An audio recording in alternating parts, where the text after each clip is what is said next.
주님의 이름으로 사랑하고 축복합니다. 지난 욥기 48번 동안 은혜롭게 나누었고, 이제 다시 왕정시대를 돌아보면서 새벽마다 은혜를 나누고 기도하기를 원합니다. 열왕기, 영어로는 킹스입니다. 왕들에 대한 이야기입니다. 오늘 첫 번째 시간, 흔들리는 나라와 영원한 건세라는 제목으로 열왕기상 1장 1절에서 10절의 말씀을 하나님의 말씀을 나누기를 원합니다. 저문은해 또 우리 인간의 한계를 먼저 생각해 보게 됩니다. 어제는 대한민국이 또 동계올림픽 쇼트 금메달 소식이 너무 반가웠고, 또 그런데 다른 속보에는 전 대통령의 무기징역이 선고가 되면서 참으로 안타깝다는 생각이 들었습니다. 이것이 우리가 사는 나라 현재 모습입니다. 쓸쓸하기도 하고 기도가 나오는 것입니다. 나라는 무엇이고 정권이 무엇일까? 우리는 어떤 기도, 어떤 동참을 해야 하는가 살펴볼 수 있을 것입니다. 특별히 열왕기를 보면서 그 은혜가 오늘 우리에게 임했으면 좋겠고, 또 무엇보다 이스라엘이라는 나라를 되돌아보면서 왕들의 이야기가 나오는데, 이 역동적인 역사들 함께 말씀을 보면서 이 화려한 승전가로 시작되지 않는 모습, 우리가 보니까 한 시대를 풍미했던 우리가 영웅, 이 다윗의 노쇠한 모습으로 시작이 되고 있는데요. 1절의 말씀이 그러합니다. 한번 읽어보겠습니다. 다윗 왕이 나이가 많아 늙으니 이불을 덮어도 따뜻하지 아니한지라. 모르는 사람이 없을 정도로 유명한 사람이 다윗 아니겠습니까? 골리앗을 쓰러뜨리고 이스라엘의 기초를 통일왕국을 이뤘던 이 철권의 용사 다윗도 세월의 무게 앞에서는 어쩔 수 없이 연약한 인간일 뿐이었습니다. 왕의 침상에 온기가 사라졌다는 것은 단순히 체온의 문제일까요? 아니죠. 그의 시대가 저물어 가고 있다. 인간의 세대가 막을 내리는 그것을 상징합니다. 여기서 또 중요한 것을 깨닫게 되겠습니다. 인간의 힘과 권세는 영원하지 않다는 것이죠. 그리고 우리 인생에도 반드시 이불을 덮어도 따뜻하지 않은 날이 찾아온다는 것입니다. 그때 우리가 의지할 수 있는 것은 무엇일까? 오직 영원하신 하나님 한 분뿐임을 기억해야 된다는 것입니다. 이제 인간적인 대항과 영적인 타협의 모습을 보게 됩니다. 다윗이 기력을 잃어가고 있어요. 그랬더니 사람들이, 신하들이 인간적인 해결 방안을 내오는데, 그것이 수넴 여자 아비삭을 데려왔어요. 왕의 품에 누워 따뜻하게 하려고 합니다. 당시 문화는 왕이 첩을 두는 것이 흠이 아니었을지 모릅니다. 그런데 하나님의 기준에서 옳을까를 생각해 보지 못했다라는 것이죠. 이것은 사람의 방법이었다. 결국 다윗은 아비삭과 잠자리를 같이 하지 않았지만 그녀를 곁에 둠으로써 태도가 좀 모호하다라는 것이죠. 과거에 이 밧세바 시간을 보면 우리가 뼈아픈 교훈을 통해서 자기가 절제했을까? 아니면 이 어정쩡하게 완전히 물리치지는 못하면서 또 시중을 두게 하는 그런 모습은 무엇일까? 결국은 이 아들, 이 솔로몬 다음으로 나왔다는 이 아들, 넷째 아들인데 살아남은 이 중에 장남이 될 텐데, 그가 반역하는 빌미가 되는 요소가 바로 이 아비삭이 원인이 되는 것을 이유에 보게 됩니다. 밧세바에게 그녀를 달라고 하죠. 근데 사실은 이게 왕제에 대한 열망으로 해석을 해버리는 거죠. 솔로몬이. 결국 안타까운 또 피바람이 부는 이야기가 되죠. 하나님 없는 세상은 늘 사실 복잡합니다. 문화라는, 트렌드라는, 어쩔 수 없는 상황이라는 그 핑계 앞에, 그 뒤로 서서 하나님 앞에 끊고 맺음이 불분명한 모습이 나타나는 것, 그런 모습이었다. 어쩌면 우리 스스로 저부터 돌아봐야 되는 것이 좀 그런 것이 있어요. 어정쩡한 신앙의 모습, 좀 이게 혼동스럽고 헷갈리고 그런 모습들이 조금 있다. 이게 참 남들도 다 하니까, 다른 교회도 다른 성도님도 하니까 이 정도는 되겠지, 이런 아니란 생각이 오늘 우리와 또 영혼 공동체를 균열을 만들어 놓는다. 틈이 생기게 한다. 그러니까 우리는 다수에 의해서나 어떤 이념에 의해서 변하는 정의가 아니라, 이 상황에 따라 변하는 윤리가 아니라 하나님의 정의, 하나님의 절대 공의 말씀만 따라야 될 줄로 믿습니다. 그러면서 스스로 높이는 자들이, 그리고 봅니다. 세상의 모습을 한 번 더 살펴보게 되는데, 왕이 기력이 다하니까 이것을 틈을 타서 그 권력에 어디에 붙을까 사람들이 나눠지는 모습이에요. 이게 인간들의 탐욕이 그런 것 같습니다. 어느 편에 붙어야 되는가.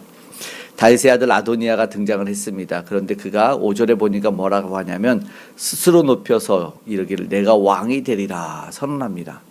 외모도 준수했고 서열상으로 당당했다라는 것입니다. 그리고 아버지의 마음도 속상하게 한 적이 없을 정도로 너무 훌륭했어요. 그런데 결정적인 하나님이 세우셨냐, 하나님이 기름 부었냐는 빠져 있다라는 거죠. 아도니아 곁에는 늙고 교활한 정치가 요압과 제사장 아비아달이 있었습니다. 그들은 하나님의 뜻이 있는지를 묻지 않았다라는 것이죠. 그저 누가 다음 실세인가를 따져서 발빠르게 줄을 섰다라는 겁니다. 특별히 제사장 아비아들 같은 경우는 과거 다윗이 공경에 처했을 때 함께했던 아주 신실한 사람이었는데도 불구하고 이 말년에는 이 권력의 유혹 앞에 흔들렸던, 무너졌던 모습이 보인 거죠. 미국이 남북 전쟁을 할 때 이 참모들이 하나님이 우리 편이 되어 주십시오라고 기도를 많이 했답니다.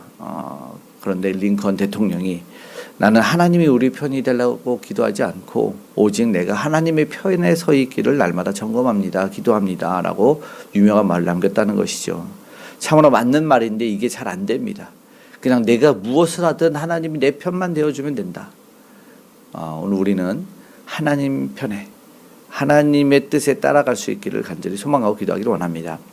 결국은 아도니아가 그 일행은 하나님 그리고 하나님을 자기 편으로 끌어들이려고 했던 것 같지만 8절에 또 다른 부류가 생겼어요. 어떤 사람이었나 이게 이미 패가 갈렸다라는 거죠. 8절의 말씀 보겠습니다. 제사장 사독과 여호야다의 아들 브나야와 선지자 나단과 시므이와 레이와 다윗의 용사들은 아도니아와 같이 하지 아니하였더라. 결국 이들이 이 동물 잡아서 짐승 잡아서 잔치할 때 9절 10절에 보니까 아도니아의 초청을 받지 못했다라고 끝나거든요. 결국 이들은 주류에 속하지도 못하고 소외됐어요. 그런데 하나님의 뜻과 왕의 진심이 어디 있었는지 그곳에 머물렀다. 이것이 중요합니다. 오늘 우리는 어디에 줄을 서야 될까요? 세상에서도 줄 잘 서라 이런 말 하지 않습니까? 세상에서도 그렇게 말하는데 우리는 사람의 힘과 그 권력에 서기보다 언제나 하나님의 공의 편에 설 수 있기를 소망합니다. 오늘 열왕기상을 시작하면서 계속되는 은혜가 있기를 소망하고 오늘 말씀을 마치면서 기도하기 원합니다. 다윗이 노쇠해서 결국은 아도니아가 반역으로 나아갈 때 우리는 참된 왕이 누구인지를 한번 생각해 보게 됩니다. 육신은 쇠에 가고 또 이불을 덮어 또 추호하는 인간 왕 다윗은 이제 우리를 다시 구원할 수 없습니다. 스스로 높여서 왕이 되려는 아도니아는 결국 또 평안을 줄 수 없는 갈등이 일어났습니다. 오늘 우리는 본문을 통해서 진짜 왕, 진정한 왕이 누구신지를 한번 생각해 보아야 됩니다. 바로 예수 그리스도시죠. 예수님은 스스로 높아지려고 하지 않으셨고 도리어 십자가로 낮아지셨습니다. 사람들은 예수님의 기적을 보고 이적을 보고 빵을 먹고 왕을 세우려고 했었습니다. 그러나 예수님은 그들을 떠나서 기도하러 가셨습니다. 그리고 죽기까지 아버지의 뜻에 하나님의 뜻에 복종하셨습니다. 오늘 우리도 우리의 삶이 흔들릴 때가 있고 내 힘이 빠져나가는 것 같은 그런 것이 느껴져도 당황하지 않기를 원합니다. 오히려 우리 삶의 진짜 주인인 하나님께서 하나님께 우리의 주권을 넘겨드릴 수 있기를 간절히 바랍니다. 내 뜻대로 사람을 모으고 세력을 과시하려 했던 아도니아의 길을 버리고 묵묵히 하나님의 뜻을 따르는 오늘 본문에 이제 이후에도 나오지만 사독과 나단의 길을 걸어갈 수 있기를 축복합니다. 오늘 하루 내 판단보다 하나님의 말씀을 앞세우고 편가르기보다 주님의 사랑으로 포용하며 오직 주님만이 나의 왕이 되심을 고백하는 은혜롭고 복된 저와 여러분 되기를 주님을 축복합니다. 아멘. 기도하겠습니다. 사랑의 아버지 하나님 감사합니다. 내 힘이 약해질 때 낙심하지 않고 영원하신 하나님만을 의지하기를 원합니다. 세상의 유혹, 문화에 타협하지 않기를 그리고 하나님의 분명한 기준을 세울 수 있길 원합니다. 스스로 높이려는 교만을 버리고 오직 주님만을 높이는 겸손한 삶을 살게 하여 주시옵소서. 그래서 참된 왕의 통치함을 받고 이제 우리의 삶의 문제가 하나둘 해결되는 은혜를 맛보게 하여 주시옵소서. 아직 주를 만나지 못해 주를 잘못 서서 아버지 힘들고 곤고한 이들이 예수를 만나길 원합니다. 오늘도 그 예수 그리스도를 전하는 삶을 기억하여 주시고 우리 전도자의 삶을, 우리 선교사님들의 삶을 기억하셔서 그 놀라운 구원의 역사가 일어나게 하여 주시고 하나님의 나라가 확장되게 하여 주시옵소서. 이제 주를 만난 이들, 주님에게 부르짖는 이들이 회복을 경험하기를 원합니다. 주여 모든 질병과 아버지 바이러스, 암덩어리가 사라지게 하시고 강건케 되는 은혜를 누리게 하여 주시옵소서. 모든 아버지 하나님 혈관 질환들, 아버지 하나님 뼈마디 인대 골절, 아버지 모든 것에 하나님의 은혜를 맛보아 놀랍게 회복되는 은혜를 아버지 보게 하여 주시옵소서. 위정자들이 하나님을 경외하기를 원합니다. 우리는 맡겨주신 일을 충성되이 감당하기 원합니다. 하나님 북녘 땅의 우상은 무너져 내리고 아름다운 복음의 통일이 이루어질 수 있도록 도와주시고 아버지 하나님 저곳에서도 또 아버지 하나님을 온전히 찾고 싶으나 아버지 상황이 여의치 못한 이들에게 다시 한번 주님을 찾고 찬양할 수 있는 은혜를 속히 허락하여 주시옵소서.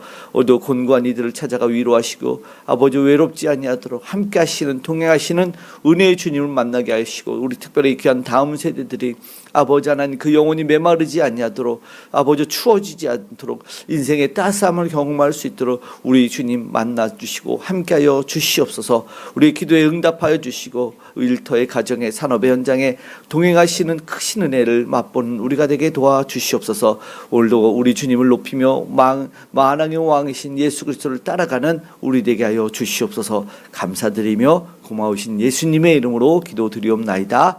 아멘.